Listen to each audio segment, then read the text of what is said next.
Hello friends, आज के business में हम बात करेंगे कि आप किराना राशन का होलसेल बिजनेस कैसे शुरू कर सकते हैं। अगर आप ये बिजनेस शुरू करना चाहते हैं तो आपको सस्ते से सस्ता किराना और राशन कहाँ से मिलेगा और इस बिजनेस के लिए आपको कितनी लागत और कितना प्रॉफिट मार्जिन रहता है। अगर आप ये बिजनेस करना चाहते हैं तो किन किन तरीकों से आप ये बिजनेस कर सकते हैं और इस बिजनेस के लिए आप कौन कौन से प्रोडक्ट अपनी दुकान में रख सकते हैं या ऐसे कौन सी प्रोडक्ट है जो आपको ज़्यादा प्रॉफिट देगा। तो इन सब चीज़ों की जानकारी मैं अपने इस वीडियो में दूंगी। तो फ्रेंड्स, प्लीज़ मेरे इस वीडियो को पूरा अंत तक देखिएगा ताकि आप जब भी किराना और राशन का होलसेल बिजनेस करें आपको किसी भी प्रकार की कोई भी दिक्कत नहीं आए। तो फ्रेंड्स, शुरू करते हैं। पहले बात करते हैं ऐसे 3 तरीके जिनसे आप राशन की दुकान खोल सकते हैं। लोकल दुकान से फ्रेंड्स मेरा मतलब है जैसे छोटी मोटी जो एरिया होते हैं वहाँ जाके जो छोटी दुकानें होती है उनको किराए पे लेके आप ये बिजनेस कर सकते हैं। लेकिन फ्रेंड्स, उसके अंदर आप लिमिटेड प्रोडक्ट्स ही रख सकते हैं, ज़्यादा प्रोडक्ट्स इसके अंदर आप नहीं रख सकते क्योंकि दुकान छोटी होती है, जगह कम होती है, इसलिए आप हर कस्टमर की रिक्वायरमेंट उस शॉप के अंदर पूरा नहीं कर सकते। लेकिन हाँ, ये कम इन्वेस्टमेंट से आप ये बिजनेस शुरू कर सकते हैं। नेक्स्ट बात करते हैं मॉडर्न किराना स्टोर। मॉडर्न किराना स्टोर से मेरा फ्रेंड्स मतलब है जैसे छोटे रूप में एक मॉल कह दीजिए जिसके अंदर सब कुछ है।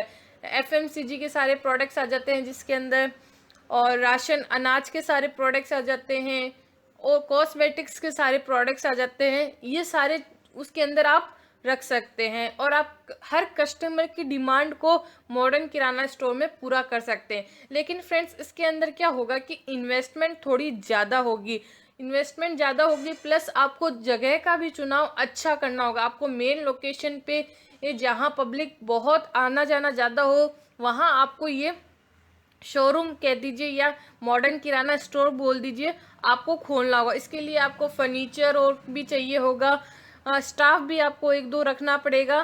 तो ये इन्वेस्टमेंट मांगता है, लेकिन ये अगर आप खोलते हैं एक बार का इन्वेस्टमेंट लगेगा फ्रेंड्स, लेकिन ये आपको प्रॉफिट भी बहुत ज़्यादा देगा। अब बात करते हैं ऑनलाइन किराना स्टोर। ऑनलाइन किराना स्टोर से मेरा मतलब है फ्रेंड्स जैसे अमेजोन हो गई, फ्लिपकार्ट जैसे ऐप हो गए, उन पे आप अपने प्रोडक्ट्स को सेल कर सकते हैं। प्रोडक्ट्स को सेल करके फ्रेंड्स आपको कस्टमर तो मिलेंगे लेकिन आप उतना नहीं कमा पाएंगे जितना आप सोचते। इसके लिए आपको क्या करना पड़ेगा, और ज़्यादा ऑनलाइन के अंदर कमाने के लिए आपको वेबसाइट बनानी पड़ेगी और वेबसाइट बनाने से आपके पास कस्टमर ज़्यादा आएंगे। इससे आपको ऑफलाइन भी फ़ायदा हो सकता है। अब आप सोचेंगे कि वेबसाइट किससे बनवाएं, जो वेबसाइट वेब डेवलपर वाले होते हैं वो वेबसाइट बना देते हैं। 5 से 10 हज़ार के बीच में आपको एक वेबसाइट बन जाएगी। अगर आप वेबसाइट बनाना चाहते हैं तो फ्रेंड्स मैं आपको बता दूं, मैं भी वेबसाइट बनाने का काम करती हूं। अगर आपको वेबसाइट बनानी है तो मेरे कमेंट सेक्शन में कमेंट कीजिएगा, मैं आपसे कांटेक्ट कर लूँगी। अब बात करते हैं फ्रेंड्स कौन कौन से प्रोडक्ट आपको अपने बिजनेस के में रखने चाहिए। अगर आप ये बिजनेस करते हैं तो आपको ऐसे कौन से प्रोडक्ट्स रखने चाहिए जिससे आपका बिजनेस बढ़े। तो फ्रेंड्स 2 प्रोडक्ट्स होते हैं। पहला हो गया एफएमसीजी प्रोडक्ट्स। एफएमसीजी प्रोडक्ट्स के अंदर क्या होता है, जैसे कोल्ड ड्रिंक्स, चिप्स, शैम्पू, तेल, बिस्किट्स, ये सारे प्रोडक्ट्स एफएमसीजी प्रोडक्ट्स के अंदर आते हैं। इन सब की आपको क्या करनी पड़ती है, एजेंसी लेनी पड़ती है कंपनी के थ्रू। आपको पहले कंपनी में अप्लाई करना पड़ता है, फिर कंपनी वाले आपको इस चीज़ की एजेंसी लेते हैं। कई कई कंपनियां एजेंसी देने के लिए आपके लिए सिक्योरिटी मनी भी रखती है। तो ये सब चीज़ें, ये सब प्रोसेस बहुत लंबा हो जाता है। लेकिन आप चाहे इन्वेस्टमेंट करने के लिए है आपके पास तो आपको ये प्रोडक्ट्स रखने चाहिए। दूसरा और जो सबसे सस्ता है वो है अनाज। अनाज के अंदर जैसे गेहूं, चावल, दाल, इन सब को आप रखते हैं। इसको आपके लिए कोई एजेंसी लेनी नहीं पड़ती। इनको आप अच्छा लाके और अच्छे भाव में इसको कस्टमर को आप बेच सकते हैं। अब बात करते हैं कि सस्ता कहाँ से खरीदे। देखो फ्रेंड्स, एफएमसीजी के जो प्रोडक्ट्स है वो तो आपको एजेंसी लेके ही मिलेंगे। इसके लिए सस्ता आपको डायरेक्ट कंपनी से मिलेगा। अब कंपनी डिसाइड करती है आपको पर्टिकुलर प्रोडक्ट पे कितना मार्जिन रहता है।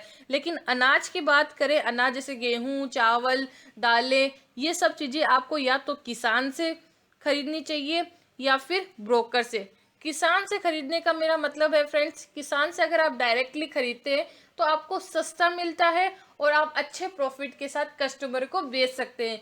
और ब्रोकर की अगर बात करें, अगर आप ब्रोकर से खरीदते हैं तो ब्रोकर में क्या होता है कि आपको माल की थोड़ी गारंटी रहती है कि आपका माल खराब नहीं मिलेगा, या फिर आप उससे पेमेंट बाद में, अगर आपके ब्रोकर से अच्छी रिलेशनशिप है तो आप ब्रोकर को पेमेंट बाद में भी कर सकते हैं कि भाई हम माल बिकने के बाद पेमेंट कर देंगे, या फिर हाफ पेमेंट कर देते हैं, हाफ पेमेंट बाद में कर देंगे। तो ब्रोकर के साथ ये चीज़ रहती है। अगर आप किसान से माल लेते हैं तो किसान को आपको सबसे पहले पैसा देना पड़ता है, पहले आप उसको किसान को रुपए देंगे तभी आपको किसान माल देगा। तो ये दोनों के लिए अलग अलग बात है। अब वो आप पे डिपेंड है, आप सोच लीजिए आपको किससे लेना है माल। अब बात करते हैं फ्रेंड्स, इस बिजनेस में आपको इन्वेस्टमेंट कितना लगता है। तो इन्वेस्टमेंट आपके लिए जगह का रहेगा। जगह जैसे मैंने आपको बताया वो डिपेंड करता है कि आप लोकल दुकान ले रहे हैं या मॉडर्न मार्केट ले रहे हैं, या अगर ऑनलाइन ले रहे हैं तो ऑनलाइन के लिए तो आपको कोई भी जगह की ज़रूरत नहीं होती है। अच्छी आप इन्वेस्टमेंट कर रहे हैं तो आपको फर्नीचर का, स्टाफ आपके ऊपर डिपेंड करता है फ्रेंड्स, आप रखना चाहे या नहीं रखना चाहे। माल का, जो भी आप माल लेंगे उसका भी इन्वेस्टमेंट होता है। तो कम से कम मैं मानूं तो 6 से 7 लाख का इन्वेस्टमेंट होता है। इससे भी ज़्यादा हो सकता है फ्रेंड्स, क्योंकि वो आपके ऊपर डिपेंड करता है कि आप अपनी दुकान में कितना अच्छा सब कुछ चीज़ रख रहे हैं, कितनी माल रख रहे हैं। ये तो मैंने कम से कम इन्वेस्टमेंट बताया है। अब बात करते हैं प्रॉफिट मार्जिन की। तो प्रॉफिट मार्जिन कुछ ऐसा रहता है फ्रेंड्स, जैसे एफएमसीजी प्रोडक्ट्स के अंदर सामान्यतः आपको 8 से 50% तक का मार्जिन रहता है। और जो अनाज में आपको प्रॉफिट ज़्यादा रहता है, अनाज वाले जो मैंने आपको बोला था उसके अंदर प्रॉफिट ज़्यादा रहता है। क्यों? क्योंकि वो उसमें आपका बीच में कोई कमीशन नहीं होता, आप डायरेक्ट किसान या ब्रोकर से ले रहे हैं तो आप अपने अकॉर्डिंग प्रॉफिट लगा सकते हैं। फिर आप जितना सस्ता माल खरीदेंगे फ्रेंड्स उतना ही आपको प्रॉफिट मिलेगा। तो फ्रेंड्स धन्यवाद। अगर आपको मेरा वीडियो पसंद आया हो तो प्लीज़ लाइक कीजिए और सब्सक्राइब बटन पे क्लिक कीजिए। मेरे आरडी बिजनेस आइडिया चैनल के अंदर मैं डेली अपने नए नए बिजनेस आइडिया डालती रहती हूँ, हमेशा कुछ ना कुछ नया डालती हूँ। सुबह 7 बजे मेरे चैनल पे वीडियो अपलोड हो जाता है। तो फ्रेंड्स कमेंट कीजिए, सब्सक्राइब कीजिए। धन्यवाद।